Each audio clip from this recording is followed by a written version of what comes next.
Tardes. Voy a hacer una demo del proyecto de Cognibukia. Lo voy a levantar en este preciso momento para que veamos que está funcionando. No lo tenemos operativo en un servidor debido a que el proyecto escaló bastante en cuanto al uso de recursos y ya no podemos utilizarlo en versiones de servidores gratuitos. Estamos en la búsqueda de financiamiento para poder montar este proyecto en algún servidor que tenga las capacidades necesarias, que no son demasiadas igualmente, eh, para poder probarlo de manera un poco más real. Acá ya levantó. Si nosotros nos vamos a la base de datos de Cognibukia, es una base de datos de Postgres, en donde tenemos por lo pronto estos tres usuarios y también podemos ver los servicios que tenemos levantados de Cognibukia. La base de datos de Postgres, una base de datos en caché de Redis para algunas cuestiones que son de uso más rápido, por así decirlo. El API, que está hecho en Python, y la parte de la web, que por lo pronto está hecho con un Nginx con archivos de HTML. Dentro de lo que es el código, lo tenemos construido con una arquitectura levantando los servicios desde Docker. Y como les mencionaba, tenemos el backend en Python utilizando Fast API y el front, por lo pronto, en HTML. Bien, vamos a la parte que es interesante, a una demo sobre esto, pero primero quería mostrar que a pesar de que lo estoy probando en localhost, estoy corriéndolo en este preciso momento. Me voy a loguear con el usuario administrador,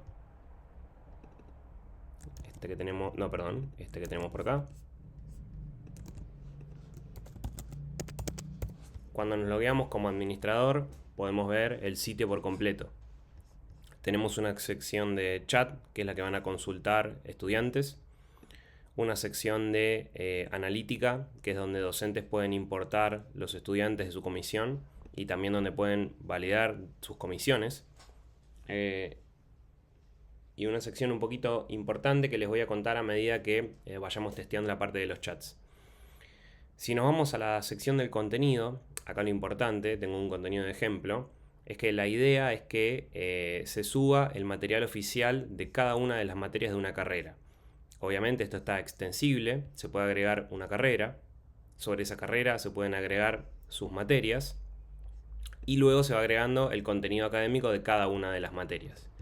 El contenido está generado con archivos de MD y básicamente tiene que tener una pequeña descripción de en qué carrera está, de qué materia se trata y cuáles son los temas que cubre este material.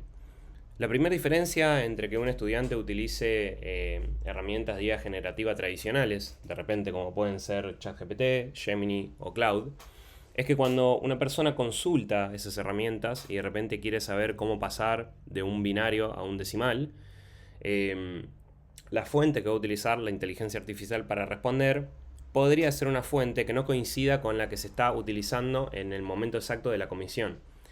Entonces, al utilizar este sistema, nuestros estudiantes van a consultar específicamente el material previamente validado por el docente o la docente a cargo de la materia. Eso es uno de los primeros puntos que tenemos a favor. En segundo lugar, cuando el estudiante comienza a utilizar el chat, abajo se le va a desplegar las carreras en las cuales está anotado, las comisiones que tiene habilitadas para consultar. Puede hacer una pregunta, hola, por ejemplo. Vamos a ver que en este momento le dice que no hay temas disponibles. Eso se debe a que nosotros tenemos una consulta a una base de datos especial. La base de datos que consulta la inteligencia artificial es una base de datos en estilo binario, utilizando una metodología de trabajo que se llama RAG. ¿Por qué es importante que no me haya respondido? Porque todavía yo no habilité, porque levanté el servidor desde cero para hacer una prueba completa, los contenidos específicamente. Esto es importante porque significa que la IA, si no tiene la respuesta, no te va a dar una respuesta que no coincida. ¿Sí? No te va a dar una respuesta que saque de su propia inferencia respecto de lo que fue su modelo de entrenamiento. Para resolver esto es algo bastante simple. Nos vamos a la sección de contenido y le vamos a dar a regenerar base de datos vectorial. Esta es la base de datos que mencionaba que va a consumir la inteligencia artificial. Una vez que se genera la base de datos, vamos a ver el cambio principal, ya que ahora si vengo y hago exactamente la misma prueba, la inteligencia artificial me va a responder. Pero ¿por qué antes no me respondió y por qué ahora sí me respondió? Porque yo ya generé el contenido que teníamos agregado en la sección de contenido y lo incluí al apretar ese botoncito de regenerar base de datos vectorial en la base de datos que consume la inteligencia artificial. Y acá podemos ver que me dice cuáles son los temas disponibles. Yo podría decirle que quiero aprender, vamos a hacerlo más simple, teorema fundamental de la numeración, que normalmente es lo que un estudiante va a escribir. Y le vamos a dar enviar. Fíjense lo que sucede cuando yo le doy enviar. Primero que nada, abajo me dice cuál es el modelo que estamos utilizando. En este caso es el Llama 3.1. Y si yo le doy enviar, va a hacer una consulta a, a la API y me va a dejar esperando algunos segundos, ¿sí? Me dice el teorema fundamental de la numeración es la fórmula, etcétera, etcétera. Dame un ejemplo. Le voy a dar enviar y nuevamente se frena unos 5 segundos. Esto que pusimos acá es a propósito. Primero es para que, bueno, y obviamente me dio el resultado siguiendo exactamente la técnica que está puesta en la bibliografía que está agregada en el contenido. Eso es importante, ¿sí? Bien, lo clave acá es que una de las cosas que tratamos de agregar es reducir este tema de la dependencia o de la ansiedad, debido a que como nuestros estudiantes van a tener que esperar 5 segundos cada vez que hacen una consulta, la idea es evitar que digan hola, enter. Quiero, enter. Saber, enter. Y así sucesivamente. Entonces es una forma de obligarlos, si me permite la palabra, a que piensen un poquito mejor la pregunta, ya que van a saber que cada vez que presionen enviar, van a tener 5 segundos de espera hasta que puedan volver a hacer una consulta a la inteligencia artificial. También obviamente tenemos un rate limit de tokens para que un estudiante no se consuma todos los tokens de la aplicación y así sucesivamente. Con algunas pequeñas validaciones, por ejemplo, como por IP y algunas otras cuestiones más para tratar de hacer un uso óptimo de lo que son los tokens del modelo. Igual un poquito más adelante les voy a contar algunas cosas importantes. Entonces, ya dijimos que uno de los puntos a favor es que nuestro estudiante va a consultar material previamente validado por los docentes. Si no existe el material, no va a dar una respuesta, no va a inventar. Pero a su vez nos podríamos preguntar, bueno, pero ¿bajo qué concepto y bajo qué prompt, por así decirlo, está el contexto de esta respuesta? En la sección de administración hay una parte de prompts generales en donde el admin, podría ser el director de la carrera, arma un prompt general para la materia de organización de computadoras. Podemos ver que ese prompt, acá hay algunas cositas para fixear, pero podríamos ver que ese prompt, por ejemplo, dice: eres un docente universitario especializado en las ciencias de la computación. Tu rol es enseñar y corregir. Reglas críticas, validaciones de ejercicios. Reglas de contenido, usa solo información del material educativo, etcétera, etcétera. Método pedagógico, actúa como un docente, explica, demuestra, corrige, muestra ejemplos completos, etcétera, etcétera. Tono, docente universitario, claro, preciso, riguroso, empático. Vamos a suponer que y de esta manera lo que logramos es que el contexto de la respuesta de la inteligencia artificial a nuestro estudiante también siga algunas normativas internas. Pero a su vez podría suceder que un docente diga: bueno, yo para mi comisión quiero agregarle alguna cosa extra. Quiero que ese prompt que está como puesto de manera general tenga alguna parte extra, porque así yo lo deseo. De esa manera se pueden generar dentro de las comisiones, que es cuando se dan de alta a los estudiantes en una comisión, el prompt específico. Esto inicialmente se precarga con el prompt genérico, pero básicamente un docente podría venir y agregar alguna validación extra, si estamos cerca de un examen o en algún momento crítico, solicitarle a la gente que responda con alguna normativa diferencial. Entonces, ahí ya tenemos algunos beneficios más. No solo que nuestros estudiantes van a consultar el material validado por la cátedra, sino que también el prompt y la forma en la cual la gente va a responder va a estar previamente normalizado, y en caso de que un docente de una comisión X quiera tener una diferenciación por el que está en algún momento particular de la cursada, podría hacerlo también en su comisión. A su vez, otra de las diferencias importantes que se tienen con respecto a herramientas generativas es el tema del feedback.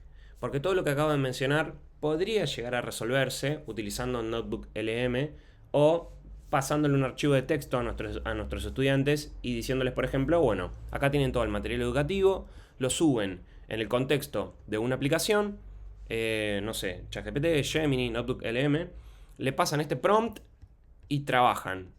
De alguna manera resolvería lo que acabamos de mencionar, pero el docente pierde algo importante y fundamental, que es el feedback de evolución del estudiante. Cada vez que un estudiante hace una consulta con el chat y empieza a tener... y obviamente se guarda historial. Y empieza a tener interacciones con la inteligencia artificial, se va completando la sección de analítica, esa que les mencionaba al principio, en donde nosotros podemos ver cuáles son los temas más consultados, cuál es la actividad por hora, cuál es la actividad por día, cuáles son las preguntas que se hacen, y básicamente lo que estamos haciendo es guardar todas las interacciones que tienen las personas con el chat. De esa forma nosotros podríamos ampliar y maximizar las utilidades que tenemos en esta sección de analítica. Lo importante es saber qué es lo que están consultando nuestros estudiantes. ¿Por qué? Porque necesitamos entender cuáles son las cosas que ellos no entendieron, cuáles son las preguntas más recurrentes que tienen, cuáles son los ejemplos que le pasan a la inteligencia artificial, y la inteligencia artificial, bajo los criterios del contenido y de los propios prompts, le dice que está equivocado. Entonces, de esa manera, incluso podríamos tener un módulo que nos sugiera temáticas a repasar, ejemplos extras que tendríamos que dar, y así sucesiva y sucesivamente. De esa manera se genera un marco y un contexto integral en donde cada comisión y cada docente va a tener un control acerca de el contenido que revisan nuestros estudiantes, el contexto sobre el cual la IA les da las respuestas a sus preguntas. Tenemos un marco en donde no se genera una dependencia a mandar mensajes de manera masiva, sino que obliga a nuestros estudiantes a pensar un poquito antes de enviar la consulta que van a mandar. Y también genera una sección en donde nosotros entendemos cuáles son las consultas y las dudas que tienen nuestros estudiantes. De esta manera, lo que nosotros esperamos es que la plataforma sirva para tener un asistente en cada una de las comisiones, en cada una de las materias, que brinde información importante y nutritiva a nuestros estudiantes y a nuestros docentes para tener una mejor calidad de la educación. Obviamente, hay algunas secciones extras de administración, como la de usuarios, alguna sección con métricas para entender cómo están los servicios corriendo. Estos son, de alguna manera, los tres más importantes: la base de datos de Redis, la base de datos de Postgres y el servicio de RAG. Alguna sección con errores, por si llega a haber algún problema con el API de inteligencia artificial. Se preguntarán cuál es el motor de inteligencia artificial que estamos usando. Dentro de lo que es el proyecto, nosotros estamos utilizando una API key de un modelo de inteligencia artificial gratuito que sirve para básicamente hacer modelados.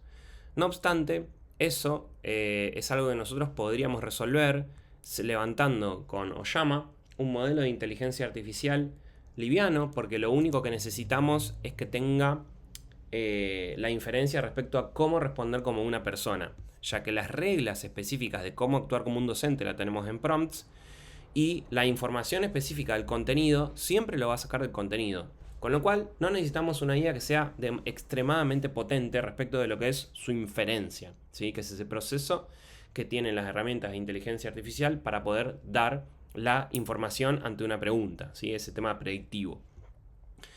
Entonces, lo que podríamos hacer es, que esto ya lo hicimos en algún servidor o una computadora potente, levantar con Oyama un modelo de inteligencia artificial, conectarlos y básicamente tener todo cerradito.